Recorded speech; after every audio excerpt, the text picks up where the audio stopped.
You are 22 years old. You have $1,140 in a checking account. Both of you. That's where this splits. Path A. Picture two people. Same age, same city, same alarm going off at 6:47 in the morning. They both hit snooze once. They both make coffee before they feel ready to face the day. They both drive to jobs that are fine, not dream jobs. Not disasters, just jobs that pay and ask things of them and fill the hours between morning and evening. At 22, they are essentially the same person wearing slightly different shoes. By 40, one of them is over $1 million in net worth, passive income replacing their salary, and the quiet confidence of someone who knows their options. The other is functional, employed, and tired in a way that has nothing to do with sleep. The distance between them was not created by luck, inheritance, or genius. It was created by a system. And the system started in their 20s, in decisions so small, they barely register at the time. This is that story. Both people land their first real job at 22. After taxes, the paycheck is $1,847. That number lands in a checking account on a Friday. What happens next is where everything splits. The first person, let's call them the builder, sits down on a Sunday and does something most 22-year-olds don't do. They open a spreadsheet. 3 columns: income, fixed costs, discretionary spending. The numbers are tight when laid out honestly, but workable. They rent a room in a shared apartment for $740 a month. The kitchen is cramped. The walls are thin. They don't love it, but they understand that this is a temporary condition, not a permanent identity. That same Sunday, the builder opens a Roth IRA. The balance starts at zero. They fund it with $200 and set a recurring transfer for the same amount every month. Schedule the day after payday so it moves before they can spend it. $200 a month at 22 feels like nothing. A tank of gas. A few dinners out. The builder sends it anyway, not from some burning financial passion, but from a simple idea. If the transfer is automatic, the decision only has to be made once. The second person, the spender, also has $1,847 hitting their account on Friday. They make a different set of decisions. They lease a 1-bedroom apartment at $980 a month because having their own space matters to them, and they've earned it. They buy a car on a 72-month loan. The monthly payment is $387. The insurance adds another $194. Both of these feel justified. Because in many ways there you need transportation. You want comfort, you're 22, and the money is coming in. But the math doesn't negotiate with feelings. By the end of year one, the spender has $220 in savings and $1,340 in credit card debt, charging nearly 25% interest. The minimum payment is $38 a month.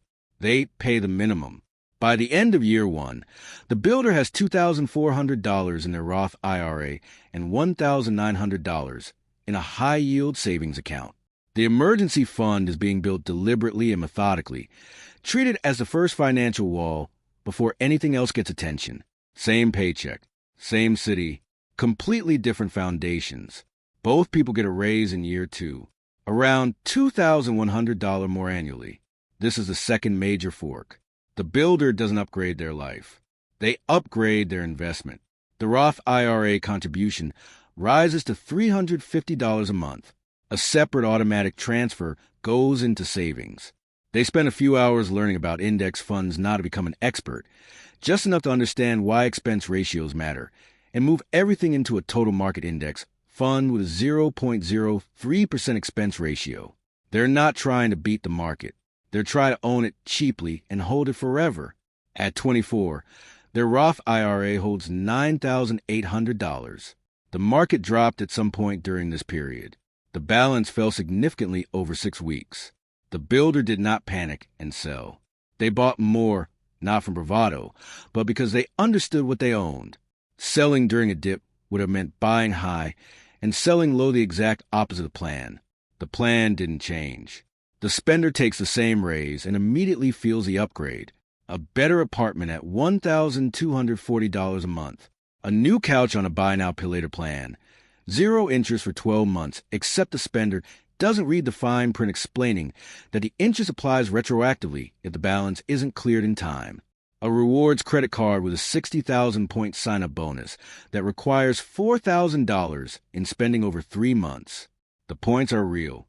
The strategy of using a credit card while already carrying debt is not. By 24, the spender has $4,200 in consumer debt across 2 cards and a car loan sitting above $19,000. Their savings account holds $440. The net worth gap at 24. The builder sits at roughly positive $14,300. The spender sits at roughly negative $22,860. The distance between 2 people with identical incomes in just 2 years is $37,160. Between 25 and 27, the paths diverge even further. The builder moves into a slightly better apartment, negotiating a 14-month lease to lower the rent by $40 a month. They enroll in their company's 401k at exactly the employer match rate 4% from them, 4% free from the employer. They treat that employer match as the only correct answer. You take 100% of it, always, because leaving it behind is the closest thing to throwing cash into traffic that personal finance offers. At 26, the builder drives 3 hours to look at a duplex listed at $112,000. A contractor walks through it with them. The estimate for cosmetic repairs is manageable. The second unit is vacant but rentable. The builder spends 19 months saving a down payment without touching the investment accounts. At 27, they close on the property. The 2 rental units bring in $1,435 a month in gross income. After insurance, taxes, and a maintenance reserve, the net cash flow is $614 a month. It is not passive and romantic, since there are calls to answer, maintenance to coordinate, but the math is real and it runs every month whether the builder shows up or not. The spender between 25 and 27 gets promoted and earns more. They also spend more, almost in perfect lockstep with each salary increase. A vacation goes on a card that already has a balance. When the first car loan ends, they lease a new vehicle instead of driving paid-off transportation. By 27, the spender is paying $1,340 every month in debt obligations and subscriptions before a dollar rent leaves their account. Their 401k exists but is underfunded. They contribute 2% when the employer would match 4%, leaving roughly $1,160 in free money uncollected every single year. By 30, the story has become structural. The builder's investment accounts hold $69,600. The duplex produces reliable monthly cash flow. A second property, a triplex, gets added to the portfolio, producing an additional $820 a month.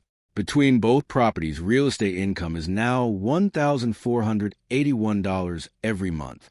The builder's net worth at 30 is approximately $134,000.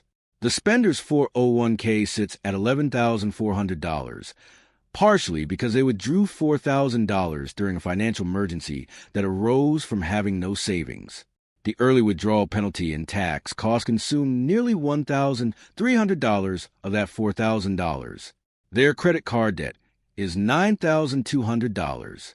Net worth at 30 is approximately $14,000, and the spender avoids looking at the number directly, not out of denial exactly, more like exhaustion. The gap at age 30 between 2 people who earn nearly identical incomes for 8 years is $148,000. And this is where compounding becomes truly uncomfortable to witness, because the gap doesn't hold, it accelerates. At a 7% average annual return, the $134,000 the builder holds at 30 becomes over $537,000 in 20 years without adding a single additional dollar. The spender's $14,000 net worth costs money every month just to maintain. Between 31 and 35, the builder maxes out their Roth IRA for the first time, adds a third property, and watches their investment accounts cross $284,000. Real estate equity across 3 properties is $119,000. Total net worth approaches $403,000. The builder does not broadcast this. When a coworker asks, they explain exactly what they did a total market index fund, automated before they could see the money, repeated without drama for over a decade. They don't know if the coworker acts on it. They tell them anyway. The The spender at 35 consolidates debt, upgrades an apartment for a better neighborhood, absorbs a medical bill that insurance only partially covers, and ends a period with a 401k balance of $38,200, credit card debt of $11,700, and a personal loan still outstanding. Net worth approximately $23,400. They are not in crisis. They go to work, they come home, they pay the minimum payments. The months end and begin. Nothing accelerates. At 40, the full picture comes into view. The builder checks their accounts on an ordinary Tuesday morning. The brokerage account shows $531,000. The 401k shows $194,000. The Roth IRA shows $112,000. Real estate equity across 4 properties is $231,000. Total net worth sits at $1,068,000. The real estate produces $2,710 a month in cash flow without requiring daily labor. The investment accounts grow by approximately $58,600 annually at historical averages while the builder sleeps, while they're at work, while they're doing anything else at all. Critically, the builder has options not in the abstract, motivational poster sense of the word, but in the concrete, modeled, mathematically verified sense. They have run the projections under conservative, base, and stress scenarios. In all 3, the investment income and real estate cash flow replace the salary entirely by age 44. They can walk away from employment at 44 if they choose to. They don't have to. That distinction between what you must do and what you choose to do is the entire point. The spender at 40 has a net worth of approximately $58,700, most of it locked in a 401k they cannot touch without penalty for nearly 2 more decades.